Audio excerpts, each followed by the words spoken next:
So welcome, Jim Seymour.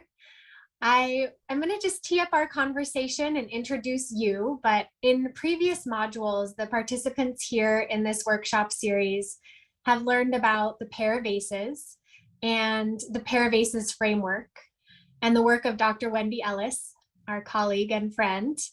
And the topic for today's lecture is on sustainable systems change. So in this module, we're really exploring topics of transformation and readiness for change as it relates to realizing a system of care that is inclusive. And when I say inclusive, we're meaning from a diversity, equity, and inclusion and social determinants of health lens, and one that holds service user experience at the heart and center of the work. So in our conversation today, we'll be bringing the BCR, one of the BCR tools to practice through this example of a community initiative that's happening here in Oregon. So it is truly an honor to have you, Jim Seymour, with us for this conversation. Jim is the co-chair and founding member, one of the founding members of BCR Oregon, and a founding member and leader within the Community Business Education Leaders Collaborative, that's CBEL, which we'll be talking at greater length about today. And Jim has a master's in public health from Lewis and Clark University here in Oregon and served as the executive director of Catholic Community Services in the Mid-Willamette Central Coast region for 38 years. During that time, the agency grew from 20 staff that served about 200 children and families per year in 3 counties to over 300 staff in serving 5,000 children and families and adults in 9 counties. So that is significant expansion. Jim was also asked to serve on the Frontiers of Innovation project, and that is part of Harvard University's program for the Center of Developing Child, and this is a learning community. Jim is married with 7 children, 23 grandchildren, and as he retired from his executive director position with Catholic Community Services, he joined Mountain West Philanthropies to work on this Community Business Education Leaders project and so many more. So I've had the privilege and honor to work with Jim as part of BCR Oregon, and let's dive in. Thank you so much for being here with us. So I'm wondering, can you please share a bit about kind of the origin story or how CBEL came to be? Yes. Sometimes it's hard to know where to start, but I had been participating with the BCR National Group in BCR Oregon for a little while, and was sharing that with the folks at Mountain West Philanthropies, and wanted to find a way to bring our community together. And so we decided to sponsor an event where we would invite members of our community, and we tried to cast the net very wide. Wanted to invite anybody that might want to come. And the invitation was really around how can we build community resilience that strengthens families and supports world-class education, that we wanted people to come and participate in that conversation. And we invited Dr. Wendy Ellis to be the keynote speaker, and she came and presented the pair of ACEs and we had a whole day. We had over 200 people. I was so grateful and frankly, a little surprised that we had 200 people that agreed to come and spend a whole day with us, just looking at, and I suppose, in the model, developing a sense of shared understanding, but also getting their voices heard, that people really felt like at the end of that day, using the pair of ACEs model and some of the other tools, that what's that old saying, well begun is half done. There was that sense that we had, that real sense of excitement that was August 1st, 2019. And can I ask, as you invited people together, what did the invitation include? What were they invited to spend the day doing? Well, again, we came up with the theme that it was a conversation, a community conversation about how to build community resilience. And what we went on to say, we really were focusing on community resilience, focused on strengthening families. And in our community, there was already a lot of interest in how do we, as a community, support our public education system. And so we wanted a world-class public education system. And most everybody felt very, like what was missing wasn't the teachers. You know, we have a great admiration for the teachers and the administrators and that, but the sense of how do we, as members of the community, do a better job of supporting. So that, you know, that conversation has already been going on. And then, you know, the group that was having that conversation, it was a smaller group, but it includes some influential people in our community. Paul Jimenez, who is the former Chief Justice of the Oregon Supreme Court, was a part of that. We had some physicians and people that were, you know, well respected in our community, who had years of public service. And I think part of what brought people to the table was that their names were on the invitation. These are the people who are inviting you, and they are inviting you into this conversation. And we have this, you know, person, Dr. Wendy Alice, who's coming and presenting a model about how to build community resilience. So it just seemed that combination, the invitation was timely, it was from the right people, and our community really responded. So, you know, if we could fast forward, that was August, 2.5 years ago now. What does CBEL look like today? Yes. Well, let me share it this way. So, if you know, we sort of imagine our sphere that we're trying to influence is the children and the families who live inside of the Salem-Keizer School District. I mentioned that we had a particular emphasis on just wanting all of our kids to enjoy a world-class education. And as we talked about that, it was clear our community wanted more than that for our kids. And so there actually ends up what we're calling quality of life indicators now. In the beginning, we call it a vision, but that's shifted a little bit. 4 quality of life indicators sort of emerged from an ongoing discussion that we want our children, all of our children, to grow up in a safe, stable, nurturing home. We want them to enjoy good health.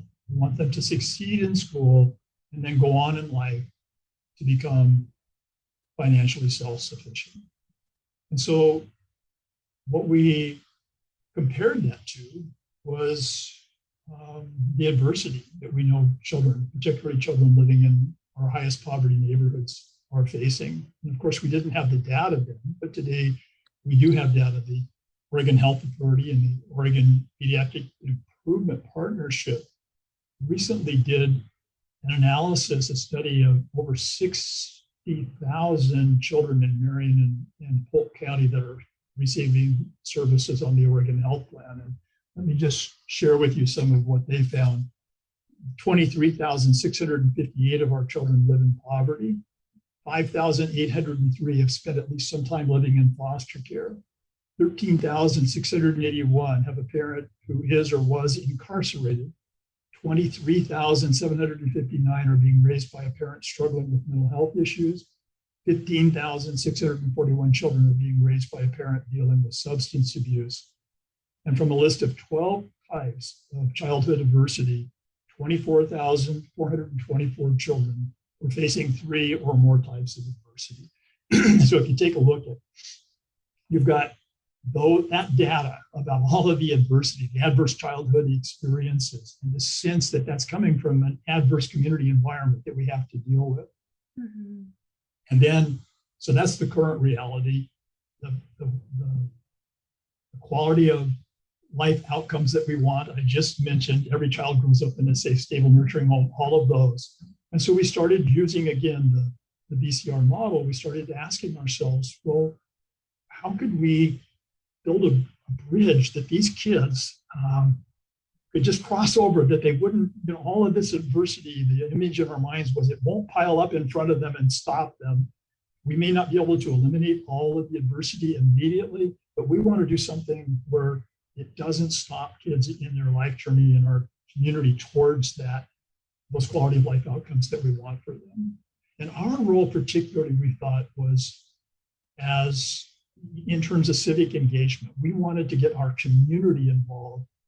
And so the very first thing that we decided was we needed to work on establishing neighborhood family councils in every neighborhood defined by the elementary school district. But we started with just one and saying, we're going to pick a neighborhood. We're going to look for leaders who are already engaged in making their neighborhood a better place. We're going to invite them to form a neighborhood family council, provide training where folks can do the community cafe meetings, invite people, provide financial resources to support all of that, and then take one neighborhood at a time and grow up. The other thing that we said was, we really want this cross-sector partnership. And we started looking around, and we found that there were three really excellent collective impact initiatives already going on in our community. One called the Fostering Hope Initiative, which is a part of BCR Oregon. But there were two others. The Marion Polk Early Learning Hub really focused on how can we prepare more children to be ready for kindergarten and to show up for kindergarten healthy. And then the other was the Mid-Willamette Valley Homeless Alliance. And it was a new collective impact initiative in our community. And so we selected those three collective impact initiatives to just say, how can we as citizens, how can we as people who have some influence and help you to listen to and respond to the voices of lived experiences from the neighborhood family councils, how can we sort of be this bridge and provide whatever kind of support you need? And so we just started asking, how can we support you to provide collective impact and to help you to be in a place where you really get to listen to the lived experience of folks living in some of our neighborhoods where most of this adversity was happening. Mm-hmm. And then another thing that came up right away was, well, how will we know? How will we know if we're really being successful? And we looked around for a model and chose a model called results-based accountability. And the little byline for results-based accountability developed by Mark Friedman was, trying hard isn't good enough. We have to know. We have to know. And so we identified indicators for how will we know if we're being successful. And right at the top of the list was that we would end childhood and family homelessness one neighborhood at a time. If we were really living in a resilient community where families were strong and kids were experiencing world-class education, there would be no. And we said that kids would show up for kindergarten ready to learn, and there were others, but we picked a few that we have a real chronic absenteeism problem in our schools, and that's it's been difficult with COVID. This was just prior to COVID. But anyway, we picked some indicators and we developed a model, results-based accountability. And then we knew racial justice and reconciliation was an issue that, it plagues the nation, it plagues our community. It's just something that we have to deal with, the race or racial history, to acknowledge the history, the background. And so we formed a racial justice and reconciliation committee. And it's kind of got two arms. One is we've created this, what we call community of practice, where people are coming together and using the BCR model for promoting what BCR calls truth and reconciliation. We're using that model. And we are also making this commitment that as we make progress in our community, that we're going to track the data by race and ethnicity, and we're just dedicated to creating a future where we can't predict the results of 4 key systems by race. We're not going to be able to predict our housing system outcomes, our education system, or our healthcare systems, or our child welfare systems by race. And so, again, we're not always sure as citizens, as residents of Salem Kaiser, how do we do this? How do we make sure of that? But what we have found is that as citizens, our voice has been so welcome. People have responded to it in ways that just kind of amaze us. It's the amount of influence, a group of citizens coming together from the neighborhood level, and then this group of community business and education leaders. So I guess that's the fifth thing. It's just really, we continually want to strengthen the community business and education leader collaborative itself. And those 5 elements, I'll say them again: neighborhood, family councils, supporting these 3 key collective impact initiatives, bringing online to fidelity results-based accountability, the Racial Justice and Reconciliation Committee, and then just strengthening the CBEL collaborative itself so that it starts to become even more powerful at bringing our community together. Wow, thank you for that overview. And I did pull up the graphic partway through your conversation because you've been talking us through all of these dynamic facets that are so core to that vision and the results and the indicators that you've talked about through CBEL. So, wow, it makes so much sense, and it's inspiring to me for sure.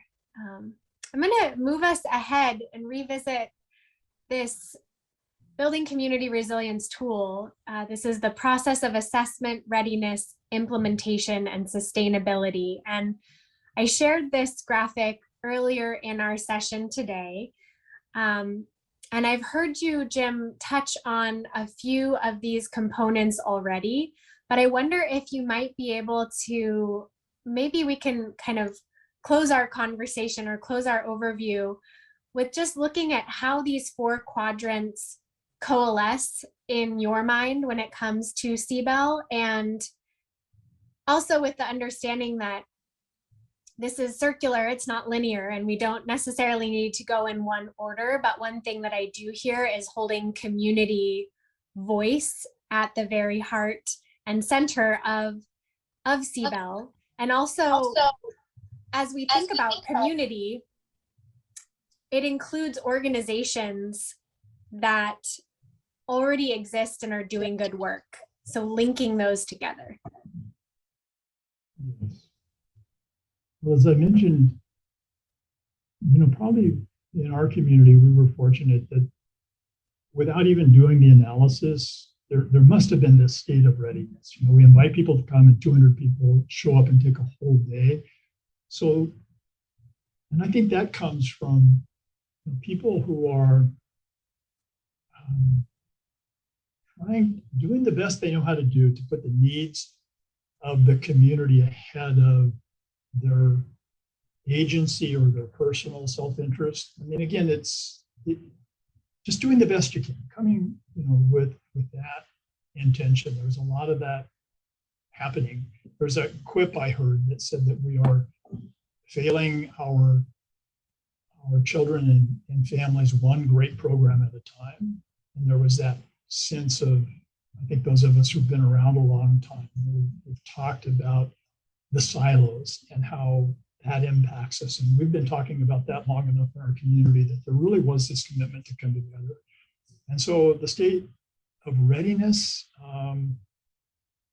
we didn't really do much in the beginning, but to test that, but we kind of knew it was there. And so we went directly to the community. Like I said, we feel like the piece that's kind of missing in our community was civic engagement. And that was something that we could do something about. The community business and education leaders, we are just, we started out talking about citizens, but we made a quick decision to say, no, it's everybody who lives here. Citizens, it's beyond just citizenship. It's a resident. Anybody who lives here, their voice is important.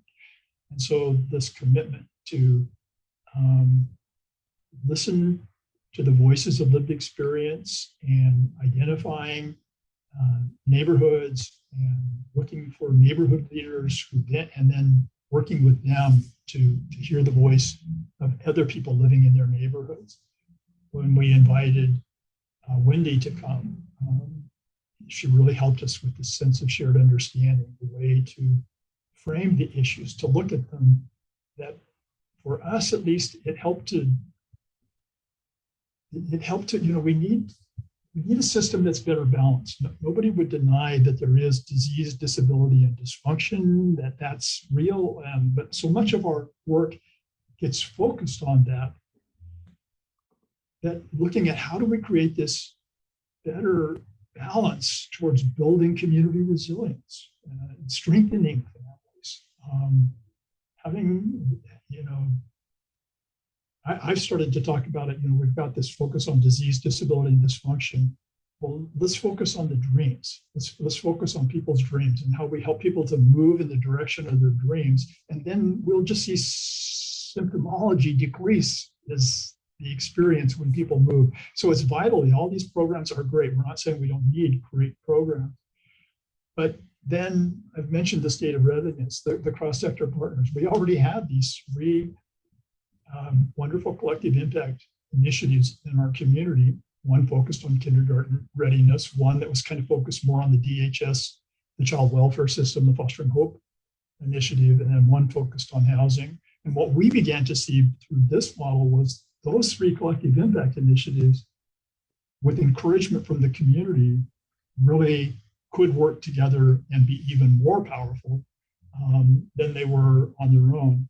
And every time I talk, I have to be careful because I want to, what CBEL has done, one way to think about it is, we're already at this tipping point on a teeter-totter, and we just kind of put our hand on the side that we wanted it to fall on. This great work is being done by the leaders in the neighborhood. It's being done by the folks who have been working on these collective impact initiatives. But I think our work of bringing the community together and people who are willing to take the time to create in their mind a roadmap and to put their hand on the side of the teeter-totter that we want it to fall on, that we want to be a community that is resilient and one where our families are strong and where our kids and our adults have access to world-class education. So our work, we don't want to take too much credit, but it is important and it is making a difference. Yeah, that's beautifully put. Thank you. And I think the value is in bringing this group of folks together and taking a bird's eye view, taking a pause to zoom out and look at all of the strengths inherent in the community, look at the programs that are successful, talk through what some of the shared vision and goals are. And that is something that that is unique, I think. So I'm really grateful to you, Jim, for your time to come and speak with me and with the group about this program. And I'm also so grateful for you doing the work that you're doing in our community. So many thanks to you. And I guess, are there any final remarks or putting a bow on anything you want to add? I just want to thank you for this opportunity to share about the work, and to Wendy Allison, BCR, a national group that's put together this model, this framework, and we've been so generous in the time to actually come and present in a community like Salem and Kaiser and now BCR Oregon, kind of picking up the mantle and saying, we can't expect Wendy to come out here every time people want to get together. We need to be able to do that part of it ourselves. And so that you're doing this and that people are engaged. And very, absolutely, very grateful. Well, thank you so much. Thank you, Caitlin.